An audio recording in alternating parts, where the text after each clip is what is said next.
Next 9 news में आपका बहुत बहुत स्वागत है। मैं हूं आपके साथ अबरारुल हक रहमानी।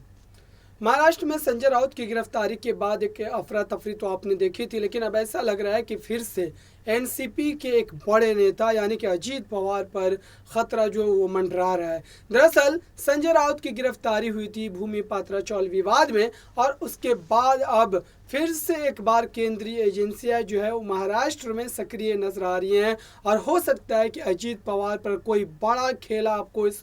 देखने को मिल सकता है आने वाले समय में। दरअसल अजीत पवार की मुश्किलें अब दिन ब दिन ज़्यादा ही बढ़ती जा रही है। जिस तरीके से उन्होंने पार्टी के कार्यकारिणी समिति के बैठक से उठ करके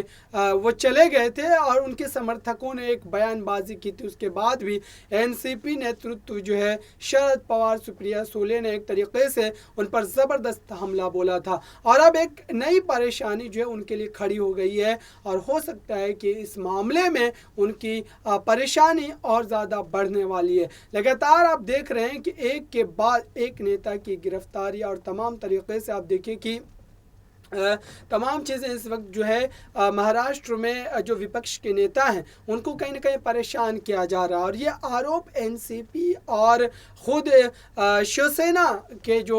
तमाम लीडर हैं उन्होंने भी आरोप लगाए हैं कि दरअसल केंद्र की सरकार जो है वो केंद्रीय एजेंसियों का इस्तेमाल कर विपक्ष को एक तरीके से डरा कर रखना चाहती है। लेकिन आप देखते हैं कि शरद पवार का इस पर क्या रद्द-ए-अमल आता है, और शरद पवार इस मामले में किस तरीके से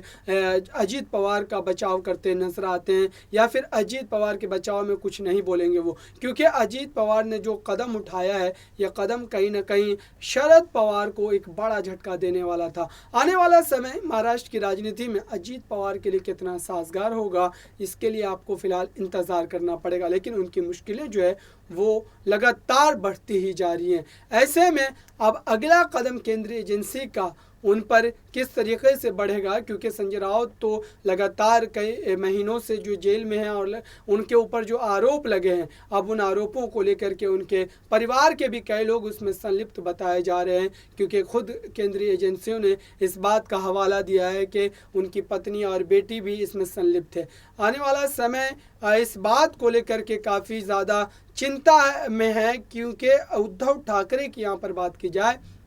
तो उद्धव ठाकरे संजय राउत की गिरफ्तारी के बाद एक बार टूटे हुए नजर आए, क्योंकि उन्होंने पार्टी में जिस तरीके की बगावत देखी उस बगावत के बाद संजय राउत एक मजबूत नेता थे। लेकिन अब देखते हैं फिलहाल अजीत पवार पर जो खबर सामने आ रही है उसमें और ज़्यादा अपडेट जब आएगी हम आपके सामने लेकर के हाजिर होंगे। इस खास रिपोर्ट में बस इतना ही। देखते रहिए ताज़ा तरीन खबरों के लिए नेक्स्ट 9 न्यूज़ को। धन्यवाद।